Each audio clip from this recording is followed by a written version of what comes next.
What up? What up? All right, we got some good. I really like the calorie deficit one. Do you want to open up with that one? Yeah. Okay. Do you want to start or you Okay. want me to kick it off? Um, you take it off. I got some good questions. Okay. I want to bounce by you. Um, so I would say first off, I don't think a lot of people appreciate how much they're supposed to eat, which I'm sure you probably are going to speak on as well. I literally posted a video the other day about it. So yeah, a lot of people don't understand that they probably need to eat more than they probably think. Now they think of it from a standpoint of like, oh shoot, the less I eat, the better, right? Which logically makes sense, but Right. we want to eat more, I guess, more whole foods, right? So the more whole foods we eat, the better that's going to be for the system, just metabolically and systematically, but also just from a filling your body up to have energy standpoint as well. So you can support the metabolism and the fat burning processes and the building of muscle tissue. Um, and then one other thing I wanted to note was the fact that um, people don't realize like just because you're always in a calorie deficit, or if you're consistently in a calorie deficit, um, there are going to be points where you're going to hit plateaus, right? You're going to hit stagnant points in your process, but that doesn't mean that progress isn't still happening. Like just we can't just use the scale as our metric when it comes to weight loss. Like we have to also take into account the fact that your clothes are fitting differently. If you did take measurements, are your measurements looking different? Do you feel less bloated? Do you feel like less heavy? Essentially, because even like if you lose a pound, you can feel that little bit of difference. Like if you're even remotely in tune with yourself and with your body. So, Yeah. I think the biggest thing I emphasize is you want to be eating the most amount possible while still achieving that result mhm, of mhm. if your goal is weight loss, cool. Like I don't know about you, but the biggest flex is like being able to still enjoy food and you're still losing weight. Yes, That's a big flex. 100%. The last thing you want to do is be at a point where you're eating 900 calories just to lose weight. I mean, I Right. don't know about you, but I don't want to do that. It's not fun. I ain't trying to do that. And also, yeah, and also too, like if you're doing that for an extended period of time, you're just putting hormones and everything else at risk too. So whenever someone comes to me, my biggest thing is like if your goal is weight loss, our initial starting isn't going to be weight loss. It's going to be making sure you're eating enough to achieve weight Hmm. loss. You know what I'm I saying? like that. Yeah. So like you got to have that mountain to pull from. If you already come to me and you're eating 1400 calories, I'm just throwing out numbers. Hmm. 1400 calories and you haven't gotten anywhere. That's telling me how much lower can we go to achieve that result and to make it sustainable? Probably ain't much. You preach it. So yeah, the biggest thing that people don't realize is eating more, and you'd be surprised how much more feels when you are eating whole foods. So yes, it's more volume, but I've never heard anyone get fat off eating more fruit, eating more veggies, Eat more protein. eating more protein.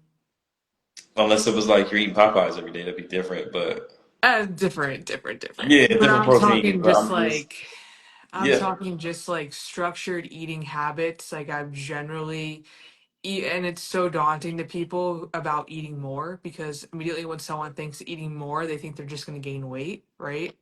Which right. is the automatic thing that comes to mind. But generally speaking, you'd be surprised people who lose weight when they start eating more. Mm-hmm. Again, I'm emphasizing though, like eating more whole foods and more structured, balanced meals. 100%. So, I'm even like I even experimented with myself just to kind of speak on that. Like for the longest time, I ate X amount pretty much every day. I eat pretty consistent meals for at least 5 to 6 days out of the week. And all I did was add maybe like a normal serving of like oatmeal, like a bowl of oatmeal, like mm, at the end of my day, especially on days where I worked out. And just that, I think just that addition of getting those extra carbs in post workout. And I would actually put protein powder in the oatmeal as well.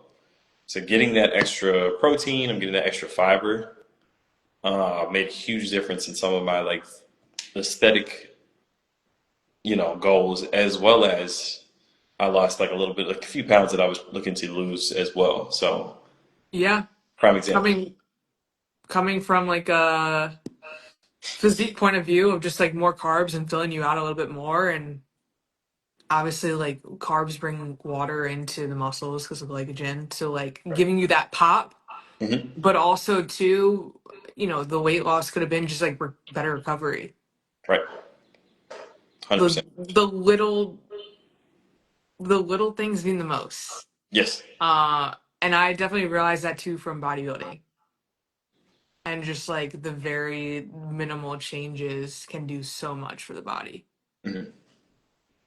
But even for you, just like lifestyle and like for anyone, because most people who listen are probably just want to feel and look better. Like if you're consistent with something like that, you're gonna be able to notice the change, right? It's data. Like it's literally data for you. Yeah. You're not writing it down, but you're still keeping track. Exactly. So that's the data point. So If you don't here's have data, you don't have anything to build from. got nothing to build off of.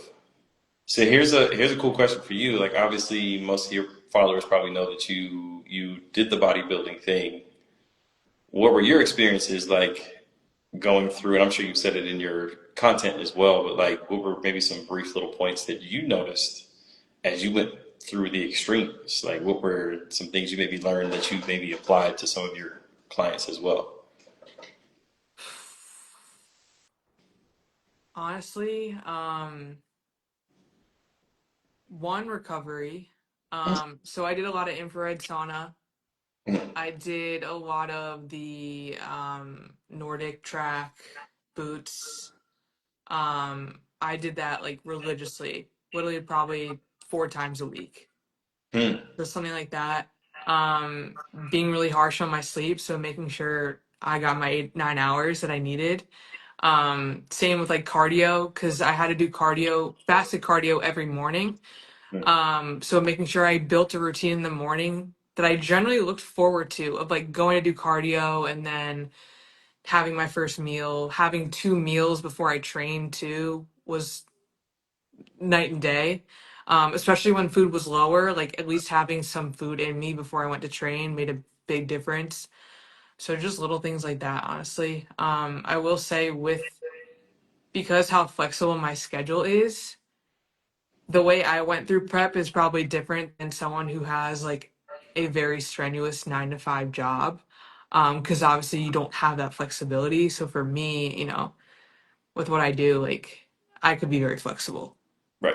which definitely helped to my advantage of recovery, of stress, of training, and everything else. Right. Yeah. Um, a huge learning experience, though. Huge. Yeah. Not like Still that. learning to this day. Yeah. And that's the crazy part is like even as experts, right? Like even we still like experiment and we're still learning little nuances and we're very in tune with our bodies. So that's just another note for, whoever's out there listening is just be patient with yourself. It's a forever journey, right? Your health journey is a forever journey and it's not just this one moment where you're very hyper focused on everything. Like it should be always a constant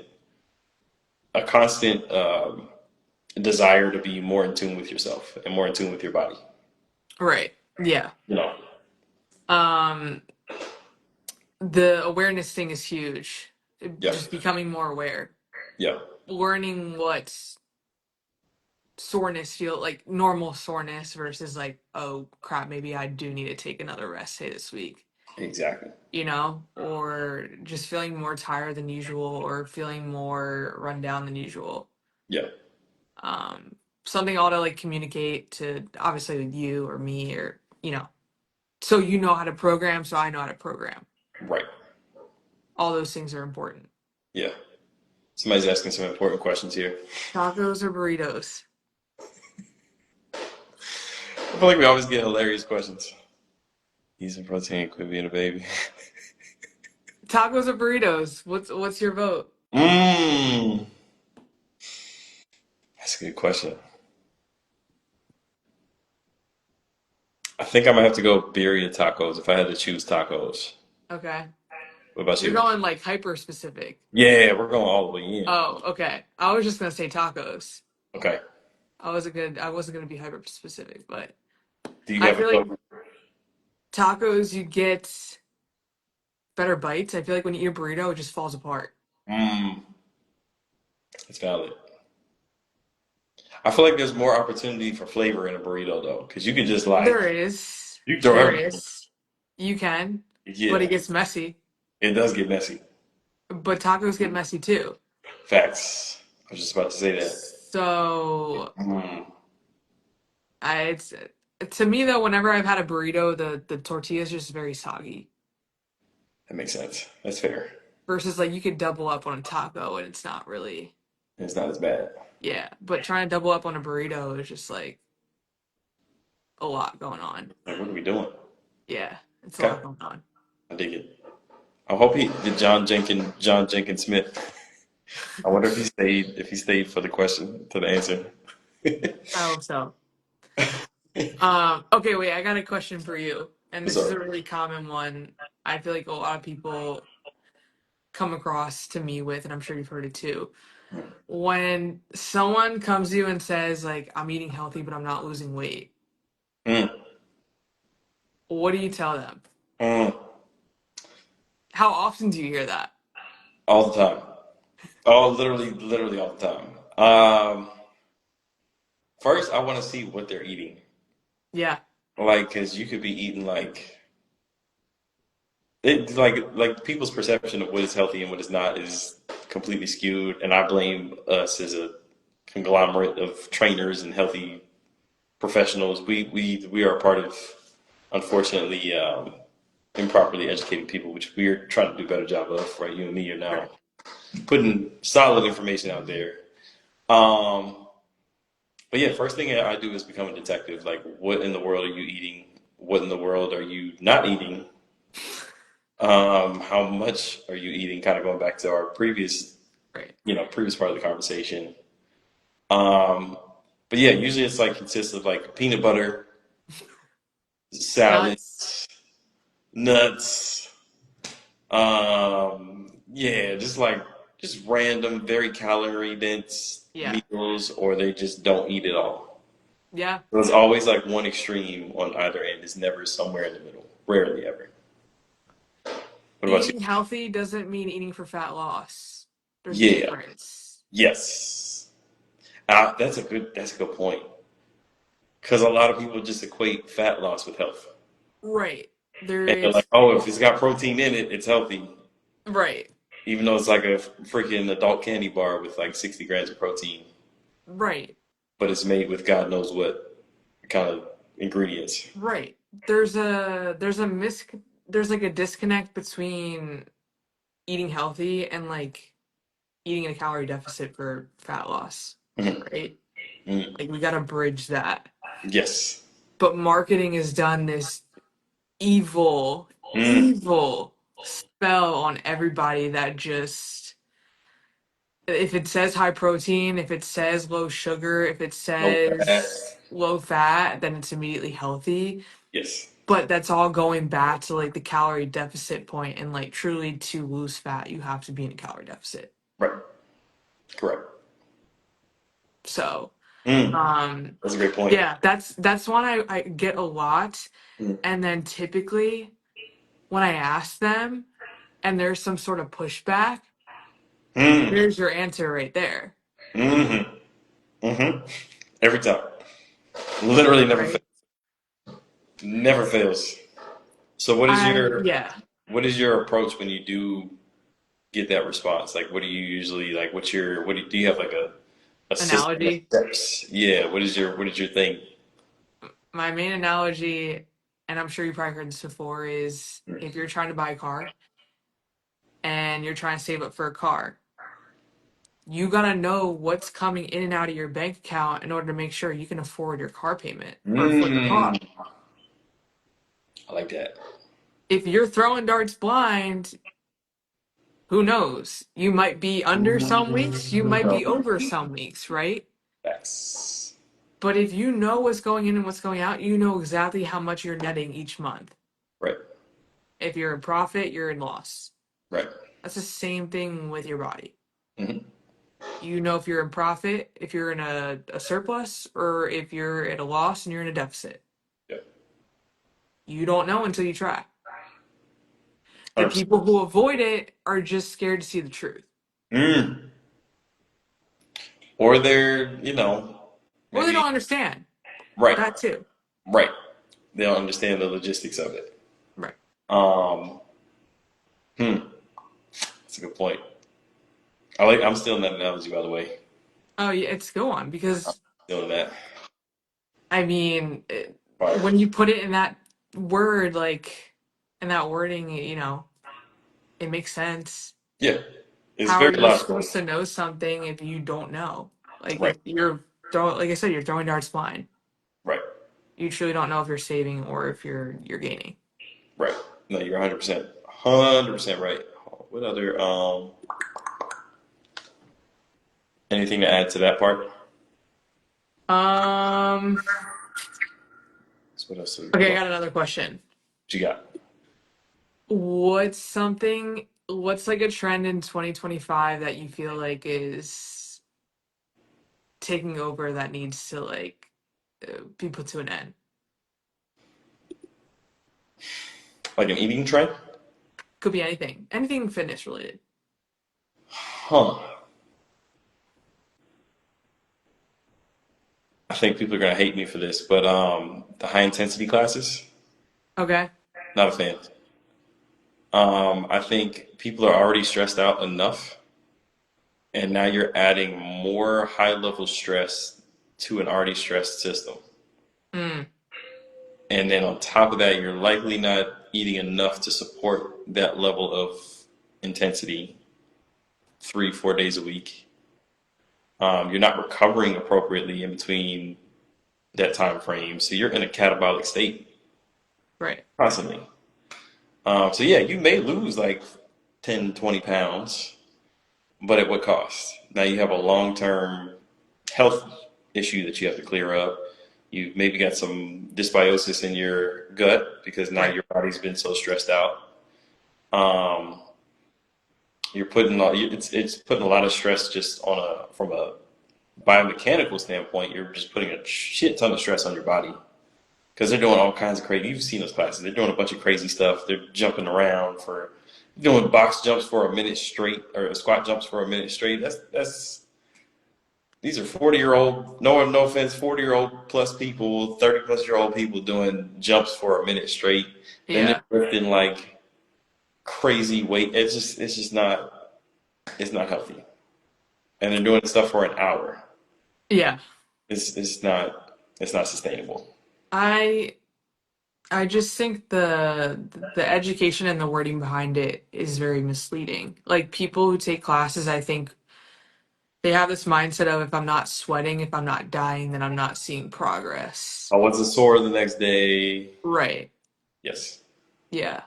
And generally speaking, like soreness is normal, but you don't want to be so sore where you like can't go into another workout. Right. Because then that's throwing off the point of consistency. Hmm. And also like your body's not able to recover. It's like it's that awareness part of like, okay, I'm so sore to a point where my body truly isn't recovering from this. Yes. Especially if it's like repeatedly sore. Hmm. So yeah, soreness doesn't always mean it's doing you well. Yes. In the beginning, that's different. If you've Yeah. never done any sort of stimulus before, it's different. Right. But chasing the soreness is not. Chase It's the where results. trace your result, not the soreness. Chase the result, and how energized do you feel as you get more fit, or Yeah, as you progress through your programming or whatever you're doing? Do you feel more energy? Do you feel stronger? Do you have less joint pain? right. Like those are feelers that you should look out for. Absolutely. You Yeah, know, those are the bigger wins. right? 100%. And of course, are you losing the fat, right? Because at the end of the day, who cares about what the weight? what the scale says. Like ultimately, what people really want is to be less fat, Right. Yeah. right? Is Like the body T? it. Wait, how they do it? Clock it? Is that the right thing? Is the body All right, T? yeah, it is the body T. Clock that. Yeah. Yeah, that's all that matters. Who cares? Like if you're 200 pounds but you're ripped, who cares? Who cares what the scale says? Scale, F the scale. So If that's your another brain, that's yeah. another thing we could all do better as I guess as trainers or as health experts. Like we could do a better job of pushing that rather than just the weight. Even though I know it's an easy metric for us to kind of Right. like I'll put that on myself too. But yeah, I know I need to do a better job of just preaching like, yo, your clothes are fitting better. You're How fitting are you not. feeling? Yeah, Yeah. like how are you feeling? Like I have one of my online clients who like she couldn't wear like a certain pair of shorts last summer.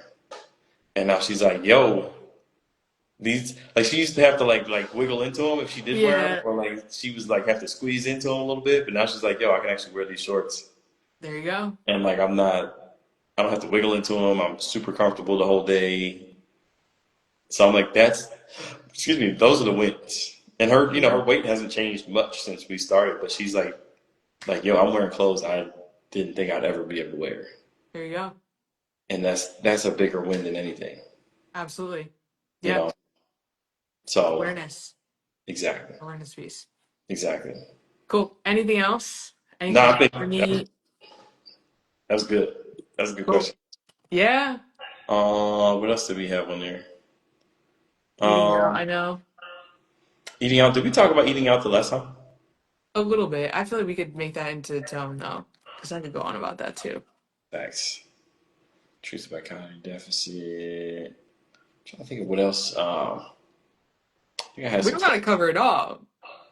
We might We have gotta covered all keep the the big people waiting ones. too. What's that? We gotta keep the people waiting too, because you That gotta is share true. them We too. can't give them too much. We got to give them Yeah. like a little taste of the wisdom. But yeah, I got nothing. But the nothing that we kind of stay on topic with what we talked about today. I guess this just all in all, with all that stuff being said, the more you put your body in a stress state, that's going to negatively affect your metabolism. The whole point is to create enough of a stimulus or basically create enough of a stress to force your body to have to adapt and get a Right. little bit better. Progressively get a little bit better. We're not trying to put it so much in a deficit that now we can't recover, whether that Yeah. be from a nutritional standpoint or from a workout standpoint. But it's all connected. But that's the name of the game. I think people have a hard time though picking up on what stress is. Because they've gotten so adapted to stress. They're just Yeah, like, people oh, don't realize that stress, it doesn't have to be mental stress. Physical stress is a thing yes, and is mainly what a lot of people are dealing with. agreed. Just You know? like traveling on a plane. Like you're not Yeah. actually mentally doing anything, but you're just physically just in an uncomfortable state Right. for X amount of hours. So that's why people are so tired. I mean, even if you're not going out of a time zone or whatever, you're physically like, oh shit, like I'm kind of beat. Like I don't really feel like doing a whole lot right now. Now that I'm off this plane, I Well, usually yeah. take a nap. I usually take a nap when I get off the plane or get to my whatever I'm Yeah. trying to get to. So that's a good point Yeah. too. Travel days are long, Mm, but also too, like I said, people don't understand what the body sees any sort of stress the same, whether it's physical stress or mental stress. Your body's going to react the same, whether your boss is yelling at you or you just went through a strenuous workout mm, or you didn't get a good night's sleep. facts. Body still reacts the same. I feel like we should save that for the next Yeah, that's a good one. All right. stress. If you want to hear the conversation, tune in to next time. Tune in to the next episode of M&M Conversations. M&M Conversations. And on that note, M&M. I hope you Peace all out, have a good Suckers. night.